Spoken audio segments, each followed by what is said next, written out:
Look, we all know the saying, huh? The pen is mightier than the sword.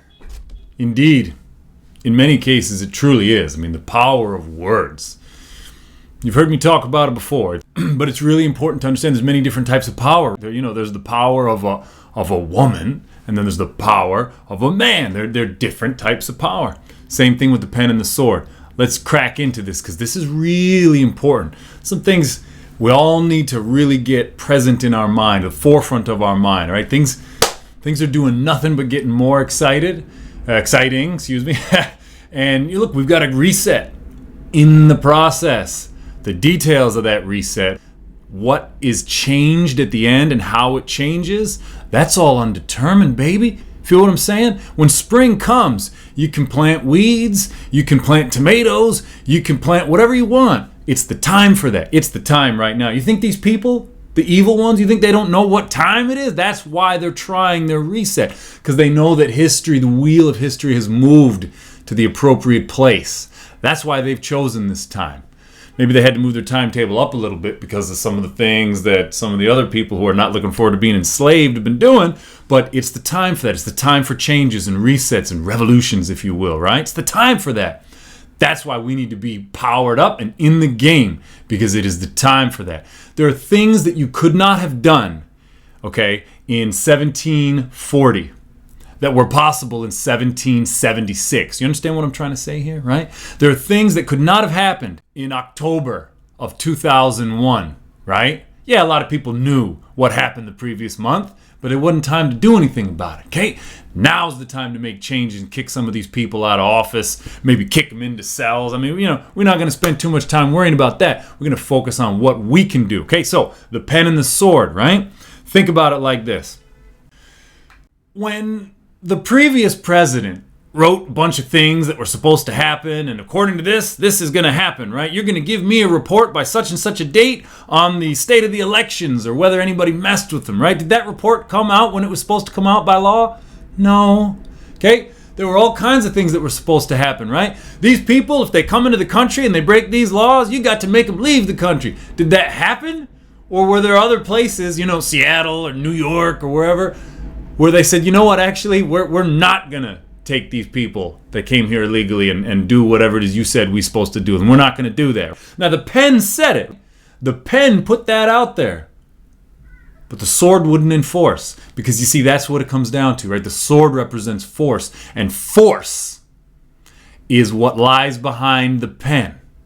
So the pen may be mightier than the sword, but you see, it is the sword that sometimes gets the last word. Sometimes that word is yay, and sometimes that word is nay. Case in point, I just mentioned the previous president. Things he wrote down and said were supposed to happen by law, they didn't happen. He went to court with a bunch of things. We could argue whether this should have happened or that should have happened, but nothing happened. Nothing went anywhere, right? You see, the sword wasn't willing to enforce the pen. And now you look at our current president here in the United States Corporation. The green screen regime, as Michael likes to call him. I love that term, my brother. You think about it, right? Hobadin talking about everybody got to do this, and that.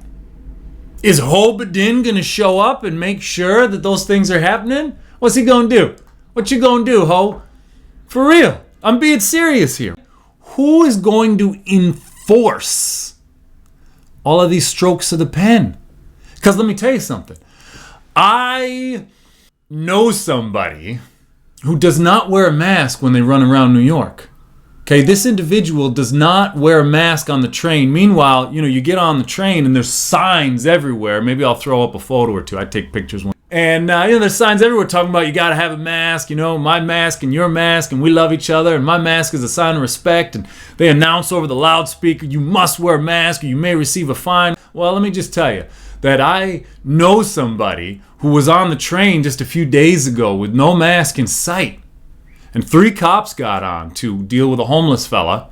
It wasn't like a crisis or anything like that. They just were getting him up off the floor and stuff.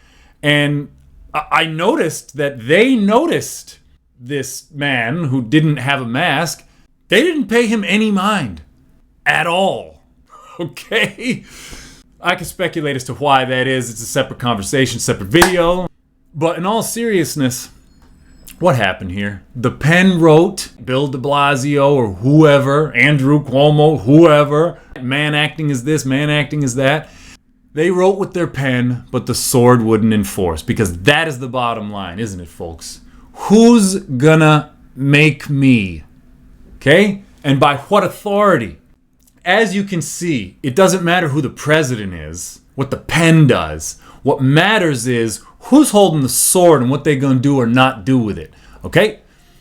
These people that act as police officers and deputies and sheriffs, these men and women, they're men and women just like me and you. Right? And they got their own thoughts and feelings and beliefs and stuff like that. Things they're willing to enforce and things they're not willing to enforce.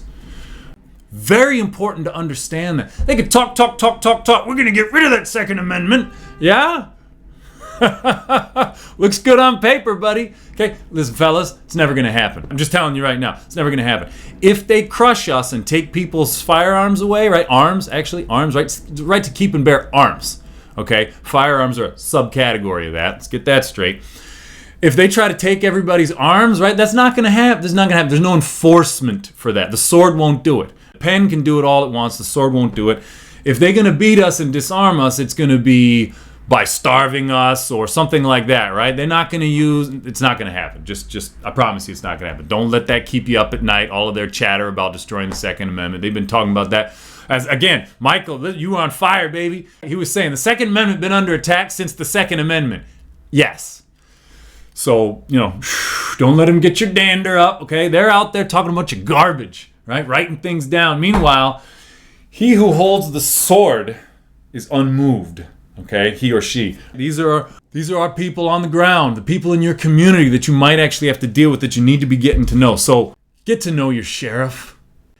You got to understand something. We're going to take the world back a piece at a time.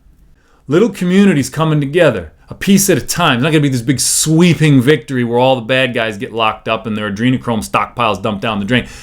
Sorry, folks, it's not actually Hollywood, right? It just feels like it sometimes.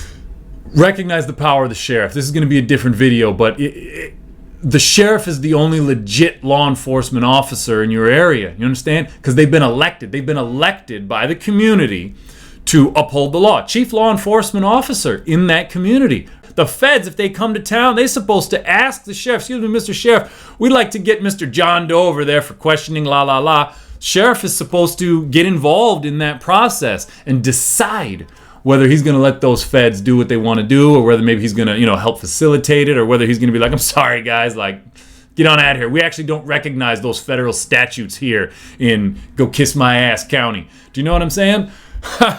It is really important to understand how foundational this whole law thing is to everything. All of these problems that you hear people griping about, whether we're talking about, the environment is polluted, or whether we're talking about, the courts are corrupted, and everything in between, the schools, the COVID, everything in between, everything, taxes, CPS, traffic infractions, everything. It's all resting on a foundation of law that's been shellacked with a bunch of legal garbage. If I haven't made it clear to you yet, let me make it clear right now. Anything you care about, you're going to be more effective in, doing whatever it is you want to do. They're making changes or whatever. You're going to be more effective if you know law. It all rests upon law. So how did we get here? How did we get to this place where the government is trampling us, taxing you at every opportunity, sometimes twice, and taking your property from you on mere suspicion, pulling you over and wasting your time for nothing? Say, you're going 55 and a 54, you owe us money now. I mean, come on. How did we get there? I was ignorant, right? And that is the first thing I want to say to everybody here tonight. The enemy that we all have, Scott, it doesn't matter where we are in this world right now, is ignorance, okay? It's not that you're lazy. It's not that you don't care. It's not that you're stupid. It's that you've never been given foundational truths from the moment, as Scott was so eloquently talking about, when you were born and you came into this world. That's when a horrific trespass occurs against all of us. This is something that Truth seekers already know. I know a lot of y'all have been in this game as long as me, maybe even longer, right? The truth-seeking game. You already know this has been going on an extremely long time. You know that law is the keystone. You probably know that merchants and banking have an awful lot to do with the tyranny that has sprung up around us on all sides. Many of you already know the power of the birth certificate, that piece of paper that they done had your parents fill out on the day that you were born. Many of you know that that's integral to this whole process. It's integral to them pulling you in, and it's integral to you pulling yourself out. All of your issues, whether we talk about the Federal Reserve or the income tax or child support, your social security numbers, all of this stuff, it's all intimately, inextricably woven in with law and the process of corruption that has taken place, been imposed upon us. We don't really fully recognize just how much things have changed because of the whole lifespan thing. See, this is why they don't want you eating healthy and exercising, right? This is why you hear wear a mask, but you don't hear anything about vitamin D, right? Because they don't want you living that long. And they don't want you to be able to think straight. That's why there's fluoride in the water and all of that stuff, calcification of the pineal, the whole 9 yards. They want you dumbed down. They want your capacity reduced. Because if you frickin' figure this out and realize what you are, I mean, it's just game over, guys. It's just game over. We got to reach critical mass with this knowledge, and it's game over, okay? Because this is it. This is the master sword. This is the Achilles heel. This is whatever you want to call it. This is it, okay? Everything else rests upon this. Get it straight. Whatever you care about, you better start caring about this stuff and getting educated in it. There's a place in Manhattan. Nowadays, it's the Museum of Native American. But it's in the building that used to be Customs and Excise for New York Harbor. And there's a little plaque out there that explains what it was and what it was for and la la la. And it mentions the income to run the federal government was drawn from taxes imposed upon merchants bringing their goods into New York Harbor, right? Customs and Excise. That paid for the federal government up until about 1913. When they put in the Federal Reserve and the income tax. So what just happened there? Financing the federal government by taxing merchants from out of the country, flip that around, now financing the federal government and all of its debt, right? Because remember, that currency that the Federal Reserve prints out, if they're even printing it anymore, it's mostly just digits. They loaning that to the government at interest that we paying in taxes, you feel me? It's a big scam, it's a big fraud, it's theft. In any event, that's how they're funding the government now. Isn't that remarkable? 100 years ago, taxes on foreign merchants did it. Now they got to tax all of us, everything that we do day in and day out in life. The nurse who's wiping asses at the hospital, she got to give some of that to Uncle Sam to go bomb Syrians? We got to correct this, folks. We got to correct this. See, the merchants and the banking class, they wanted to bring the law of the sea, right? Mercantile law onto the land, okay? We're talking jurisdiction now, folks. We're talking jurisdiction. You guys already know basically how jurisdiction works. If you're in New York, guy in Pennsylvania can't be like, oh, he broke this law. Let me grab him. No, there's a process that you got to go through to get jurisdiction over somebody. Extradition and all of that, separate conversation, but that's the concept of jurisdiction. You can't hold me accountable to Italian laws. I'm in America, not the right jurisdiction. Ditto with the land and the sea, okay? Except for, remember, these merchant banker classes, they interested in profit and power, baby, okay? Profit and power. So they want that law of the sea on the land. How do we do this without flooding the world, right? I'm joking, but how do we do this? Well, they call it international law now, right? They just gussy it up with, different words. International law, human rights, and all that stuff. Really what they're trying to do is they're trying to get one law to apply across the entire world. And they want to write it out, statutes and codes, and thereby control it. Okay? This is not, huge leap of logic stuff. You probably already know this, but just recognize what's going on. When the sitting president of the United States Corporation, the green screen regime, Joe Biden, when he, prior to taking that office, is talking about how the common law's got to go, and it's sexist, right? It's a white man's tool of oppression. It's got to go. That should be a huge wake-up call that there's something you really need to learn about, and it's called common law. Because they're not after it for nothing, okay? Y'all know that guy's a wind-up toy, right? They put a little, key in his back, wind him up, and he do what he got to do, right? He didn't just pick that topic of conversation casually, okay? Y'all know that. So how do they go about trying to bring the law of the sea onto the land? Well, fictions, legal fictions, right? They tell a story that says that you had a birth, or better said, maybe your parents had a birth, and you're the product of it. Then they want you to register the property that come from that birth, much like when a ship pulls into harbor, right? It makes berth, right? B-E-R-T-H.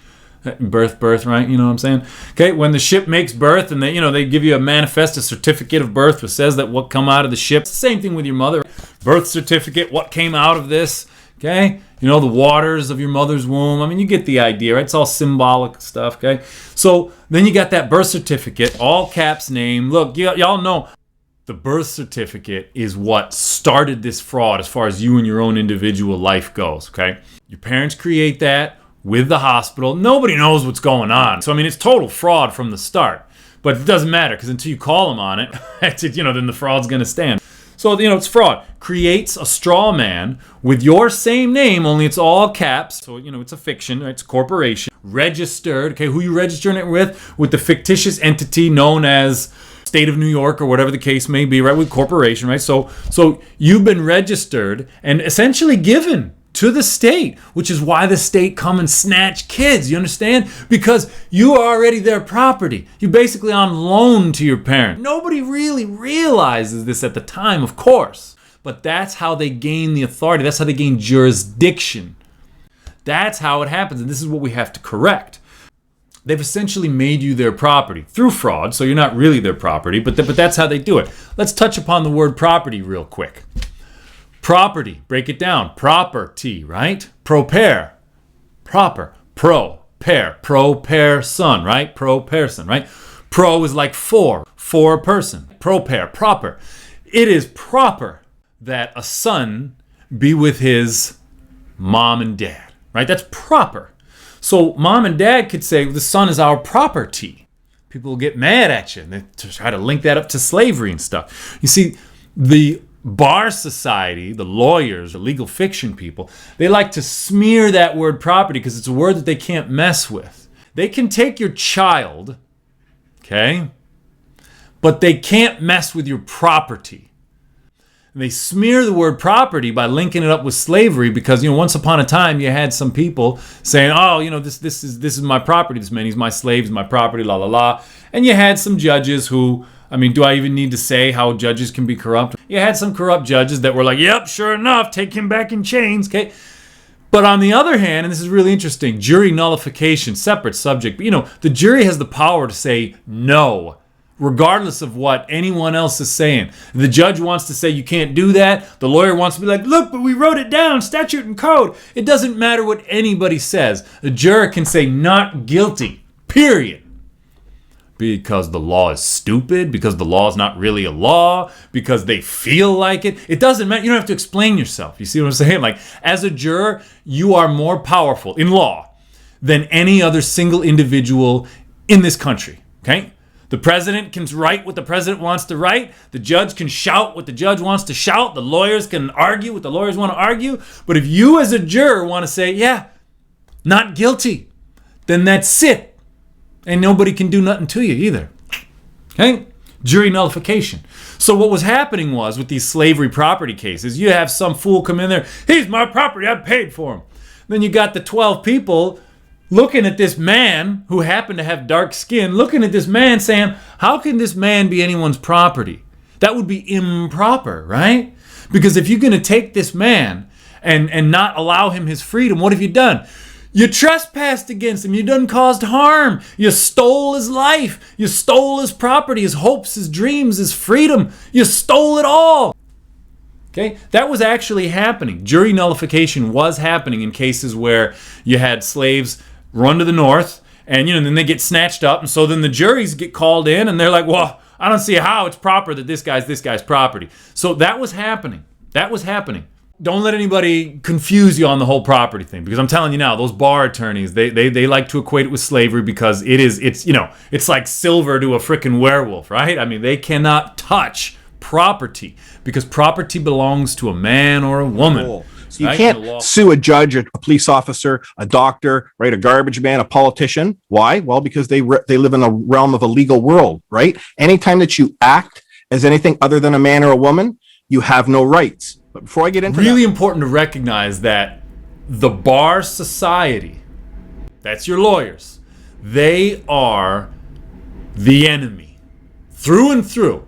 Certainly not every single one of them. There are many people who get into it well-meaning. They don't know what they're getting involved in. And when they do realize, they tear up their bar card and they back off and they, choose a new course in life, right? So, ignorance abounds. I'm not claiming that every lawyer knows that they basically working for the devil, right? Remember The Devil's Advocate? Remember that movie, right? Yeah, baby. Al Pacino, he really laid it out at the end there. All these lawyers walking the earth, right? The 20th century is mine. I mean, definitely worth watching again with law and lawyers in mind. But so they're the agents of Satan, whether they realize it or not. Sorry, I mean, I got family that's lawyers, and I'm slowly trying to get through to them. But they're the agents of Satan, whether they realize it or not. And for the longest time, these people couldn't hold office in America. They were barred, no pun intended, bar members holding a title of nobility, esquire, right? Like squire to a knight who serves a lord. Esquire, that's a title of nobility. They're not supposed to be in public office. That means that all of your presidents and senators and congressmen and women, right, that are lawyers, members of the bar, they're not supposed to be there. Does that explain what's going on? Right? Does that clear things up just a little bit? What's been happening? That led us up to here. This has been decades and decades. This has not been it's been a long time that this has been happening, which is why we've got so much work to do. It's such an uphill climb because this cancer has been allowed to grow and take root. These people are not even supposed to be in government. So that began a process for me back in 2010, Scott. I still believed in the legal world. I thought legal meant the same as lawful, which it doesn't. Just so you know, legal applies to that which is incorporated, and lawful applies to a man or a woman or people. Right. And they've got their private society with their private codes and statutes that they try to impose upon us, but it's all voluntary, as you've heard me say before. And I made a flow chart, right? I think it was called the Lawfare Creation Flow Chart. It's one of my other videos, and really worth taking a look at again if this stuff isn't like crystal clear in your mind, because that really breaks down what the relationships are. So for anybody who kind of remembers, you have your creator at the top, and then you have the creation, which for our purposes, we talk about men and women. Men and women then decided to create a government. And it is the creator that governs the creation. Okay? The government was supposed to then govern things that it creates. Other corporations, right? Subdivisions of the government, Department of Sanitation, right? Things like that. So if you're a sanitation employee, well, then you need to listen to that government, right? If you're working for the Department of Sanitation, you got to follow the rules and the regs and deal with the punishments if you don't. So how do they get authority over men and women? Well, the men and the women then turn around and get converted into a corporation, into a persona, with that birth certificate and the all caps and the whole thing. That's how it all ties together, baby. That's how they get the law of the sea onto the land and gain jurisdiction over people through a constructive fraud. I'm not going to reinvent the wheel. There is a man who just did a great job busting all this stuff down. It's about an hour, so I'm obviously not going to play this whole thing, but I'm going to throw up some clips. You got to see some of the things this guy has to say. Not only does it reinforce what I've already said to you guys, but also, look, this man's on another level, and I'm going to continue to learn from him. I encourage you guys to tap in to what he's doing, what he's been doing. Get involved as much as you can. Look, this is the fight. It's not a fight worth fighting. It's the fight. Everything that's out there that you care about and that you think is worth fighting for, you will be much more effective in fighting for that cause. Everything that's going on out there that you care about, you'll be much more effective in fighting for that cause when you have a solid foundation of law knowledge underpinning all of your efforts, okay? Because sooner or later, you're going to run into law, and you want to know how to just own that like a man or a woman, right? Rather than be like a deer in the headlights like most people. Boy, it's really sad to see some people walk into court. They treat you like a child because you end up looking like one, all starry-eyed and meek. And, yes, sir. And, bruh, they work for you, man. I mean, unless you're walking in there as a criminal, as a man who has harmed someone else and has not been honorable about it, you better walk in there with your head high knowing what you are, okay? Only a true criminal who has behaved dishonorably should be walking into that courtroom like this. Oh, yes, Your Honor. The hell out of here. That's your servant. So just for a little bit of perspective here, before I throw up some of this other fella's video, I want you to just recognize something. The censorship is out of control at this point, except for it's not out of control, it's under control, meaning they know what they're doing, and they're doing it purposefully, right? They're not censoring cat videos because they no need for it, because cat videos is not putting any kind of information out there that matters. No offense to people who like cats.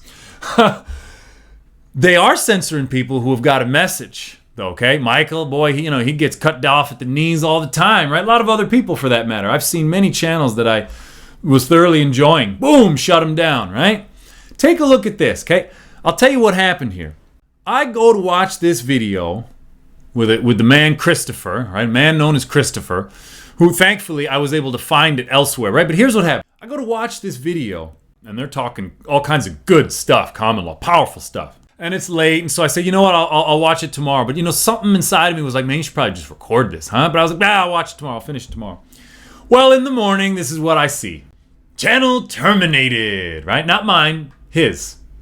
Very interesting. This is one day. Like, they put the movie up, or the video up. I watched some of it. The next day, boom, channel terminated. Meanwhile, you got some of these fellas, right? So when I go and I search for this video, this is what pops up. Oh, interesting. Mr. Steele and others, right? They can just rock. They can just do what they want to do and stay within their little script and, keep that never-ending story going. Michael, you've been on fire, bro. I'm telling you. Keep that never-ending story going. And, and they're cool. They're fine. They don't get strikes. They don't get kicked down. They don't, you know what I mean? Like, it's fine. It's no problem. But this guy, freaking, nobody special. I mean, he's special to me, but who is he, right? He's just a guy. He's just talking about some common law stuff. Apparently they didn't like that. They done killed it. That is what it looks like when they're trying to censor the truth. You understand? When you see a guy week after week pumping videos out, talking about this stuff, I'm not saying he's not speaking the truth. I'm just saying, he must not be too revolutionary with anything because they ain't trying to shut him down, okay? When you got an audience that size, they start taking notice of you. I think I'm still below radar. Which I don't know whether I should keep it that way or not, but guy like that, look, man, he's still there because they want to allow him to be there. Meanwhile, they want to shut Scott and Christopher down. It's not an idle choice, okay? It was a deliberate choice. So with that having been said, let's have a look here. Let's have a listen. Let's get powerful. This is the foundation. Well, another great woman is Anna von Reitz. She's drilled down on the history of the United States very emphatically. I've been dealing with Anna for about 7 years now. Incredible woman, right? The simplicity of everything is this, because I know the listeners, we have a very short attention span today, and I don't want to lose them in the massive information we're going to bring forward here. The objective for me was to keep it simple. So here it is, Scott. From the very first moment that we were born, the very first breath that we took, a trespass has occurred against all of us. That your mother and father didn't know happened to them, that we didn't know happened to us. When they were signing paperwork in a hospital, they just figured that they were putting on the record when they brought their beautiful child, their property, into this world. These are three powerful words that you're going to learn here right now. And that's why I say when truth is present, same with law, it's very simple. Okay? The three words are trespass, property, and who. And once you understand the power of those three words, trespass covers everything, covers theft, breach of contract, whatever someone does to you when they trespass against you, right? That's something that you can move a court and claim against. The other one is property, and property covers everything, your rights, your hopes, your dreams, not just your physical items. All right. So when you use that word property, it covers everything. And then the last word is who. And when you use the word who is whenever pieces of paper are being put in front of you that you didn't create, that does not have your name on it or your wet signature that you've consented to it, or there was a meeting of the minds. As soon as you start using that word, all of this paperwork falls apart. So let me simply explain what happens when we're born in a hospital. I say born, not birth. This is my own record. You can get this in your countries here. This is it says it's a statement of birth, okay? And what you see here, it's two documents in one, Scott. You can find these on 4 foundational knowledge videos on my website. They're very short, they're very powerful, and this will help you get you through it, but I'm just going to briefly go over it here now. There's 2 documents here. Inside it here is actually the hospital record that my mother and father signed when I was born. But you see that there's a border around this, right? You've been framed right from birth. And what happens is that there's a more documentation outside of here. Well, what is all this? Well, this is the documentation they use to create a bond. Okay, this gets sent off to the Bank of Canada in your local states, or how they set it up in their in various countries around the world. It's the same shtick that's going on.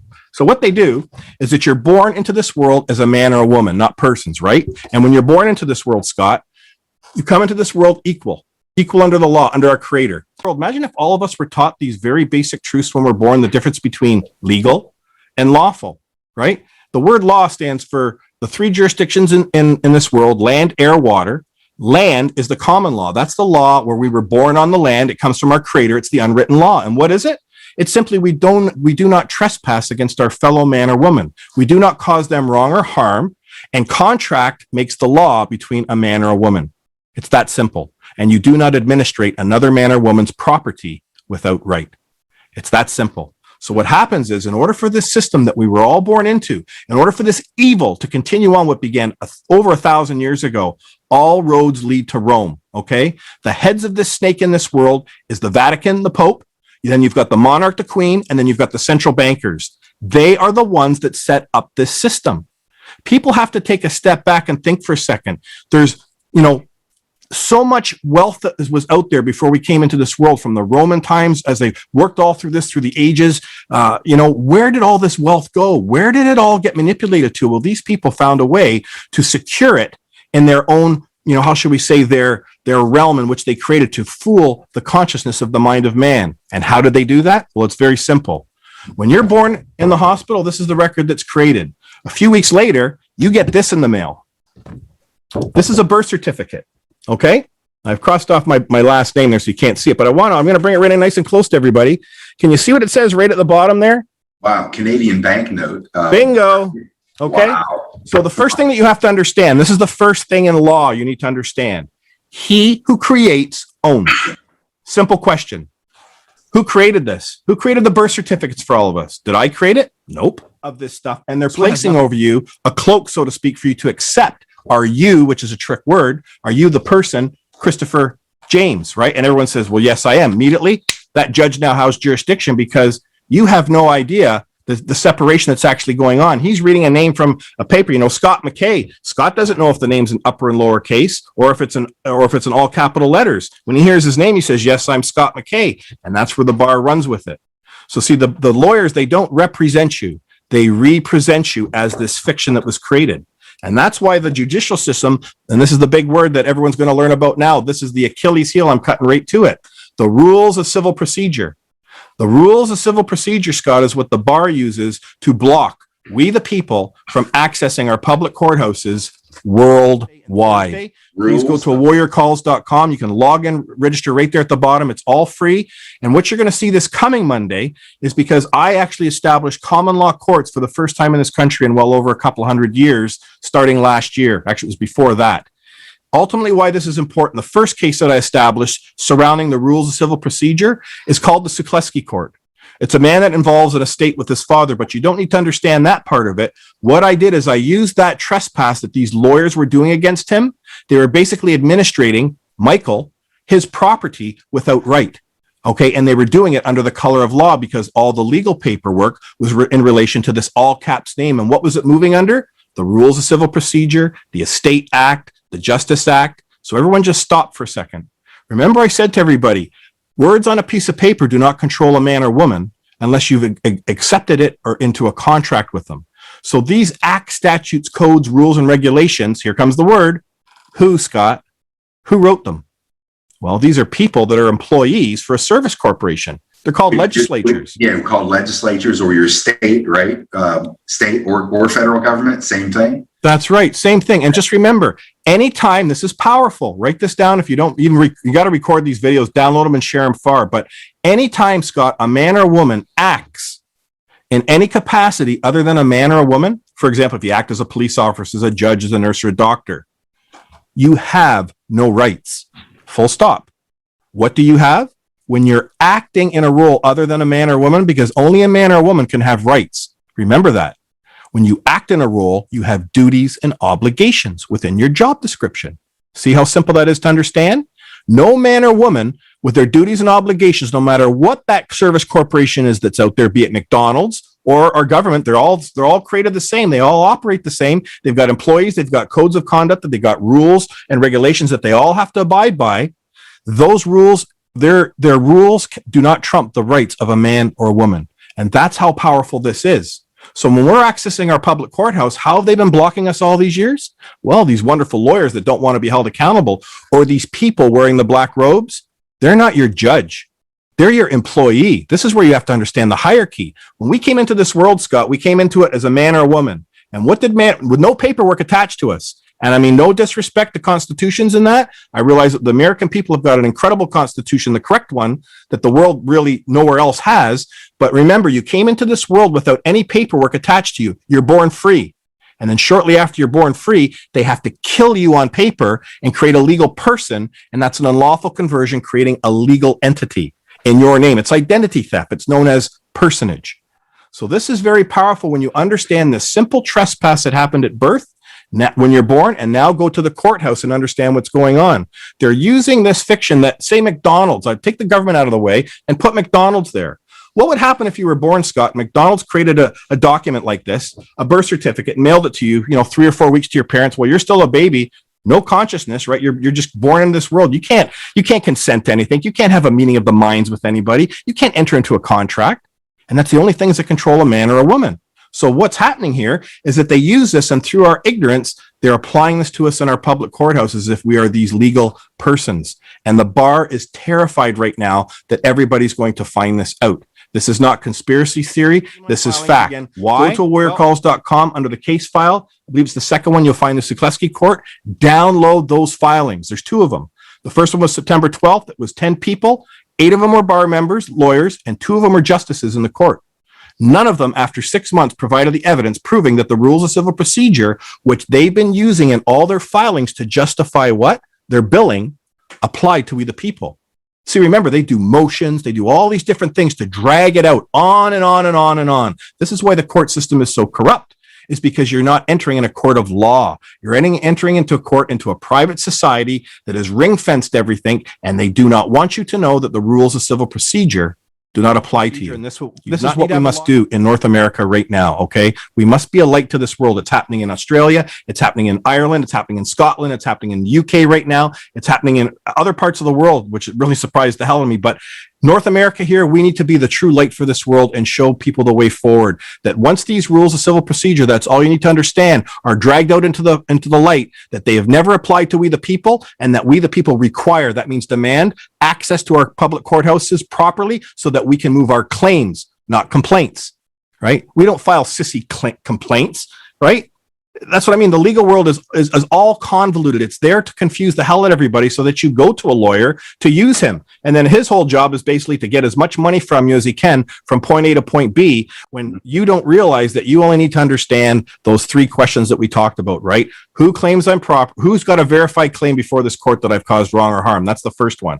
And if there's no verified claim, and that can mean you're in breach of a contract or you've done wrong or harm to someone's property, right? A man or woman has to come forward and put on the record, viva voce, they got to speak on the record that this verified claim exists. So you say to the other side, on the Crown side, who has a verified claim before this court? There's never going to be a man or woman that's going to come forward with that. So then the next question is then, well, who here can administrate property without right? Because I'm not, who's claiming that I'm property here? All these people that are working in these courthouses, Scott, they're all acting on behalf of a service corporation. Remember that. That man that wears that black robe, he is your public servant. He is your employee. He has good faith. He's supposed to be the most honorable man in that public courthouse to protect the people. Remember, people, when we were born, what did we do? We all collectively came together and created government, supposedly. And what was government's sole role? To protect the property of man. Remember the hierarchy. So after government was created, what did government go and create? Well, they went and created judges, this justice system, persons, right? See, that's why they could control it in their system. It'd be like McDonald's saying to you, well, if you want to access my services, well, you have to accept this, this agreement that you're going to act under this, whatever creation I've put on paper of you. And when people understand this enormous trespass that's happened at birth, it is so huge, Scott, like I said, because it's happened to every man and woman in this world. That's how big this is. And that's why Carl's been barred. He got arrested last time a few years ago when he came up into Canada again. They locked him up in jail for 12 hours and they sent him back on a plane. And they said, don't ever come back here again. Why? because he's been beating the crap out of the bar in every court case up here. He took down a case, for example, 4 children were taken from their parents or their property, right? They were split up in 4 different homes across out in Newfoundland there, or Moncton. And what happened is that they were going into court, and Carl was running a talk show for a couple of years prior, and he would have people call in with whatever problem that they were having, and he would talk them and walk them through it. He wasn't charging anybody. The people should have been paying him a lot more for what he was doing. But at the end of the day, this company says, I've had enough of this, people cutting me down. He says, I'm going to put this on the record. The next couple that calls me that had their property taken from them, he says, I'm going to get them back. So a woman, Jesse and Jonathan, they called from Canada up here immediately, and they explained, we just had our 4 children taken from us, age 2 to 7, I think it was. This goes back about 5 years now, all because they were growing marijuana in their home and he wasn't storing his guns properly. Okay, that's not a smart thing to do with your kids, but it's no reason to take your children, your property from you, right? So CPS came in, removed their children from it. They were both looking at minimum 18 months in jail. They hadn't seen their kids now for, I think it was 4 months by the time Carl got involved, and they were in court in 10 days. Carl couldn't work with the husband because he was all wrapped up in all this Freeman crap, okay? People go down all these roads. When you understand what the law is and who you are, it's all very simple. That's what Carl always said. How can I charge people for this? It's so bloody simple. So he put 2 sentences into the court.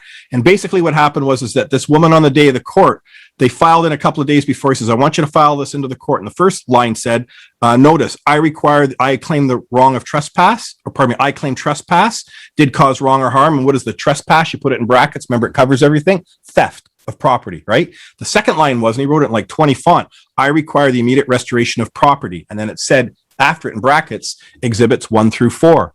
You turn the page over and there's the 4 exhibits, their property. No names, no nothing. Their children. So as soon as they put that into the court, and they've been fighting with the courts for years, they all knew when they came in, they were having problems with the court clerk, because once they see people trying to come in and access it properly, they basically flag you and then they intimidate you left and right. So what happened this time is when they put this notice into the paper 2 days before court, the court clerk said, just hang on a second. She went away for a second. She comes back. She says, the judge wants to see you in his chambers. Now, how many people hear that happens? They're like, what? They said, okay. So they go into chambers and he's offering them lemonade, cookies, the whole 9 yards, right? Buttering up. He said, listen, he says, I know you're in court here in 2 days. He says, I see this paperwork you're putting into their court, this notice. He said, this claim, he says, are you sure you want to use, he says, because we're all here for the benefit of your children, right? He's just buttering them up, right? And they're like, wow, this is a really nice judge. He's never acted like this before, right? This is great. This is great. He says, well, you might want to change that word from property to children, right? Because it said I required the immediate restoration of my property, right? And it says see exhibits 1 through 4. He says, do you really want to refer to your children as property? Because they had at that time, Scott, there were 5 professionals around each child. You had a doctor, you had a psychiatrist, you had a CPS worker, and there was a couple others, 4, whatever. Long and the short of it is that there was 20 affidavits that were put into that court on the day that they were supposed to go in that was supporting the removal of these children, their property, from their home. So what Carl did, as soon as he put those 2 questions in, that's what the judges key off of his property, because they realize property is a death word to them. They can't administrate another man or woman's property. And you ask any man or woman, when I go into court, how'd that turn out? And everybody's going to want to know how'd that turn out. Everybody's going to want to know what happened. So what happened is that the judge changed it. They changed it. They went back home. They told Carl, what a wonderful thing this judge did. And as soon as they said we changed the word from property to children, I won't use the words that he used, but he basically said, get your back there right now. And it was a 3-hour round trip. He says, you get back there and you change that. He says, you're never going to see your children again. Carl's a tough SOB. I love him to death. He doesn't mince his words because he understands how simple this is. So they went back and they changed it. Now we go to court. Husband goes in, tried to do his dog and pony show for an hour and a half. He got nowhere. Now Jesse gets up onto the court, who Carl worked with for 10 days, and he hammered her and he told her exactly what to say. After she was put under oath, she stood up and she pointed to who? The woman that was in the courtroom there that was the head of CPS, Child Protection Services. She said, that woman there took my property, trespassed against me, and then she pointed to now the man that was the same judge that was in chambers with a couple of days ago, and she said, I require, that means demand, I require the immediate restoration of my property. Well, the judge started to go, well, don't you want to work? And Carl trained her for that. He said, go right at him again. He says, I require the immediate restoration of my property. Bam. The gavel comes down and the judge basically says, restore this woman's property. Look at this. Look at this, people. This works. This is the